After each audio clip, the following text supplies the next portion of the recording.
Monsieur le président, monsieur le Premier ministre, mes chers collègues, difficile de parler après notre excellent président de la commission des Affaires étrangères et de la Défense.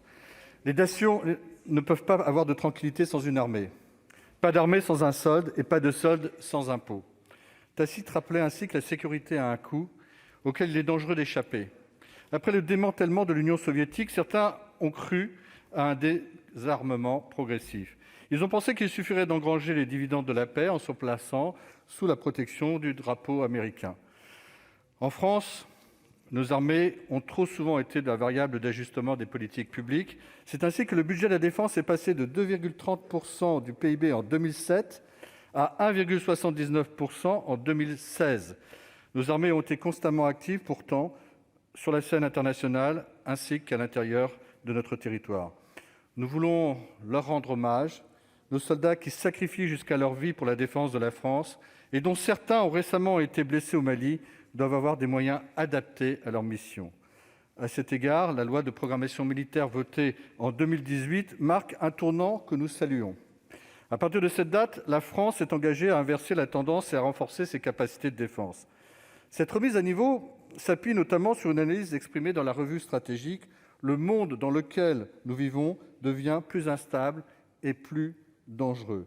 La révision de cette analyse au début de l'année a été l'occasion de constater que les tendances envisagées en 2017 se confirment et qu'elles sont même en train de se réaliser plus vite que prévu.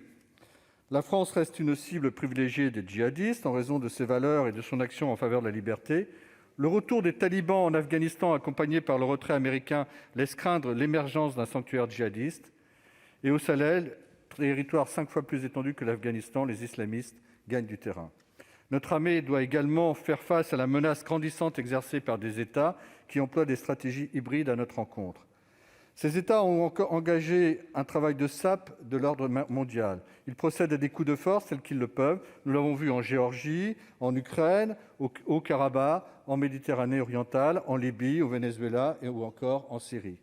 Le plus souvent situés en zone grise, leurs actions franchissent parfois des lignes rouges. Ce fut le cas avec l'emploi d'armes chimiques en Syrie, mais aussi lors d'assassinats au Royaume-Uni ou en Malaisie. La communauté internationale, ainsi que les Occidentaux, n'ont pas toujours su apporter les réponses adéquates à ces agressions. Et pour cause, les stratégies hybrides ont précisément pour objet d'être difficiles à attribuer et de se situer sous le seuil de déclenchement de riposte des pays ciblés.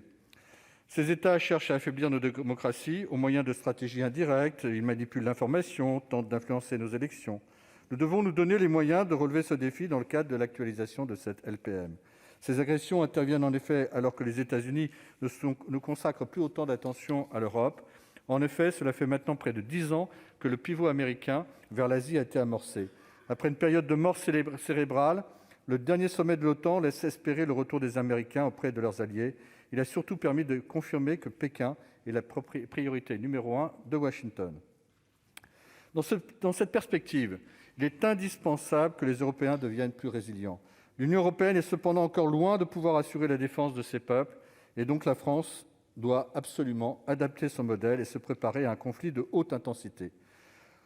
En 2018, au-delà des clivages politiques, une très large majorité de sénateurs a soutenu l'adoption de la LPM.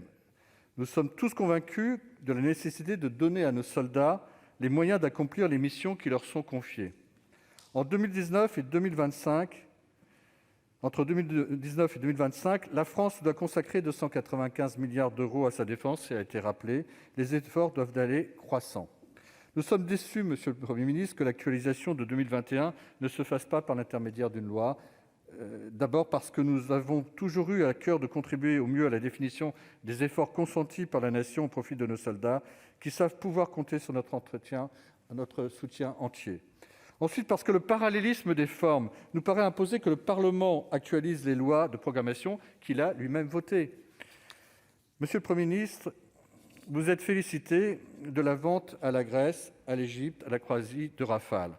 Certes, mais le remplacement à 9 de ces avions représente un surcoût et un délai de livraison pour notre armée de l'air. L'incendie du sous-marin d'attaque Le Perle implique un lourd prélèvement budgétaire. Le coût des OPEX, qui devait être pris en considération dans un cadre interministériel, et d'autres aspects qui ont été cités par notre président Christian Cambon, conduisent à des dérapages budgétaires évidents, nécessitant des arbitrages qui méritent donc que le Parlement puisse jouer pleinement son rôle.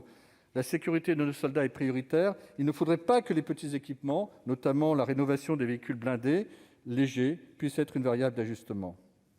L'année 2020 a été une année de bouleversement dont nous subissons encore aujourd'hui les effets, vous l'avez rappelé. La pandémie a significativement contracté le PIB, entraînant mécaniquement l'atteinte de l'objectif de 2% consacré à la défense. Aucun parlementaire n'ignore que des choix délicats doivent être faits. L'existence de surcoûts et l'émergence de nouvelles priorités opérationnelles, comme on l'a rappelé, rendent les évolutions incontournables dans un contexte incertain. Vous l'avez rappelé, cette crise intervient à la fin du quinquennat. Le prochain président de la République devra prendre des décisions dans un contexte que nous ne connaissons pas encore. Il devra notamment assurer la relance de l'économie, sans quoi rien n'est possible. Le chemin de crête est extrêmement étroit, car la relance ne doit pas obliger les autres priorités de notre pays, au premier rang, de les oblitérer, et surtout celle de la défense. Or, une grande partie des efforts de la LPM portent sur les dernières années de la programmation. 48% du budget prévu par la loi de programmation militaire concerne le prochain quinquennat. Des arbitrages devront être décidés. Ces arbitrages sont éminemment politiques et nous aurions souhaité que l'exécutif ne décide pas seul, mais de concert avec la représentation nationale, comme ce fut le cas en 2015 pour la précédente LPM. À l'heure où le monde se réarme, tout retard peut mettre en danger la France et faire courir le risque de son déclassement. Vous indiquez, Monsieur le Premier ministre, plusieurs domaines prioritaires que nous approuvons. Le renseignement, la cyberdéfense, le cyberespace, le domaine spatial. Vous nous avez également invités à faire des propositions. À ce titre, Monsieur le Premier ministre, je souhaiterais insister sur un sujet de première importance alors que nous accumulons des retards. À l'échelle planétaire, la France est tenue d'exercer sa souveraineté sur 11 millions de kilomètres carrés d'océan. Les moyens que nous y consacrons sont-ils à la hauteur de ce défi ? Sommes-nous réellement en mesure de contrôler et protéger nos intérêts ? En effet, les Chinois et les Russes déploient des moyens considérables en mer. Or, vous avez décidé de reporter d'1 an le programme CHOF, de renouvellement de la flotte hydrographique et océanographique.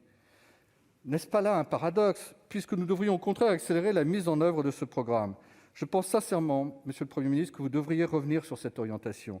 Il s'agit ici d'un enjeu majeur pour notre nation. Nous sommes en train d'accumuler un retard préoccupant au sujet des fonds marins. Le budget que nous consacrons à ce sujet est beaucoup trop faible, eu égard à l'importance des enjeux. Vous ajoutez à l'LPM une enveloppe de 40 millions d'euros qui permettra de développer le prototype d'un robot sous-marin. Ainsi, nous commencerions à nous doter d'une capacité d'investigation à grande profondeur à la fin 2022. Dans une actualisation de plusieurs milliards d'euros, il s'agit d'un montant insuffisant, alors que d'autres nations en sont déjà à des déploiements opérationnels. Plusieurs grandes puissances consacrent des moyens significatifs afin de prendre le contrôle des câbles sous-marins. En maîtrisant nos communications, nous allons protéger nos intérêts économiques. Ne répétons pas dans ce domaine les erreurs du passé, je pense en particulier aux drones. Je souhaite également attirer votre attention, Monsieur le Premier ministre, sur un autre sujet, c'est la surveillance aérienne dans la zone Indo-Pacifique. Alors que nous attendions 12 Falcon 2000, la Marine ne recevra que 6 appareils lors de l'exécution de cette LPM. La livraison des 6 autres étant reportée à la prochaine loi de programmation.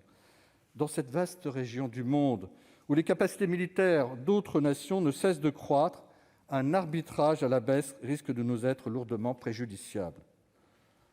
En résumé, nous souhaitons que le ministère des Armées soit conforté. Comme je le disais en introduction, notre sécurité a un prix. La nation, dans son entier, doit l'assumer. Tous les sénateurs de notre groupe soutiennent notre armée et les objectifs de la LPM. Certains s'abstiendront néanmoins en raison de l'absence d'actualisation par une loi. Merci. Merci, mon cher collègue. Je vais donner la parole maintenant au président Guillaume.